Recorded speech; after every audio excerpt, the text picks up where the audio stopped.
দিদি বলল ভোট আগে হজ হবে পরে, তবু কেন ফজা তুই থাকলি চুপ করে। লোককে 9000 লোককে হজে পাঠিয়ে দাও, সব শয়তানি। হজের অনেক টাইম আছে, প্রতিবার ভোটের সময় ফেলে যাতে এখানকার লোক ভোট দিতে না পারে। দিদি বলল ভোট আগে হজ হবে পরে, তবু কেন ফজা তুই থাকলি চুপ করে।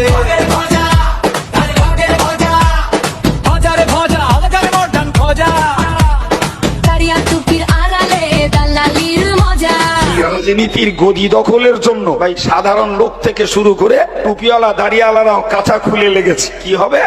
গদি পাওয়া যাবে।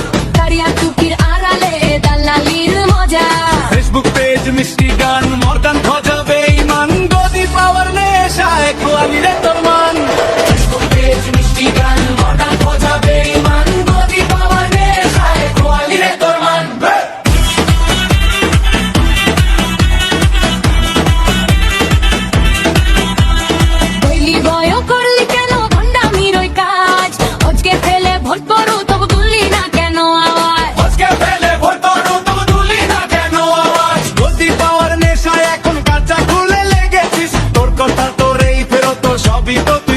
ভাই আপনি বলুন দিন, বর্তমান দেশে গদি পাওয়ার মূল লক্ষ্য কি? সে হুজুর হোক আর খেজুর হোক, রাজনীতির মতন বড় ব্যবসা পৃথিবীতে আর কিছু নেই। গদি পাওয়ার নেশায় এখন কাঁচা কুলে লেগেছিস, তোর কথা তোর এই ফেরত সবই তো তুই শিখিয়েছিস।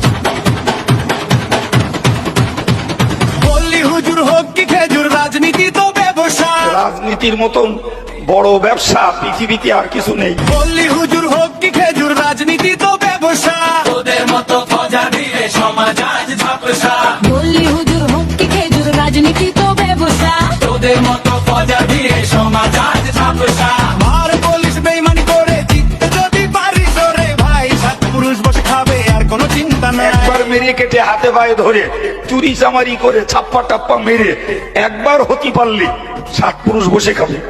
আর বলিস বেইমানি করে জিততে যদি পারিস রে ভাই, সাত পুরুষ বসে খাবে আর কোনো চিন্তা নাই।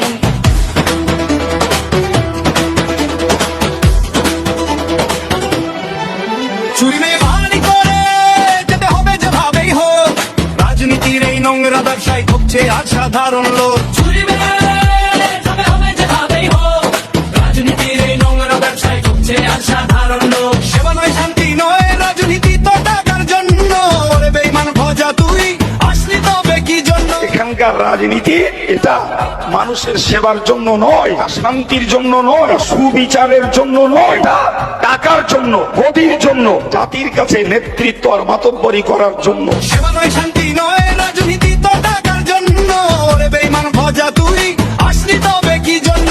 সেবা নয় শান্তি নয়, রাজনীতি তো টাকার জন্য। ওরে বেইমান ভজা তুই আসলি তবে কি জন্য?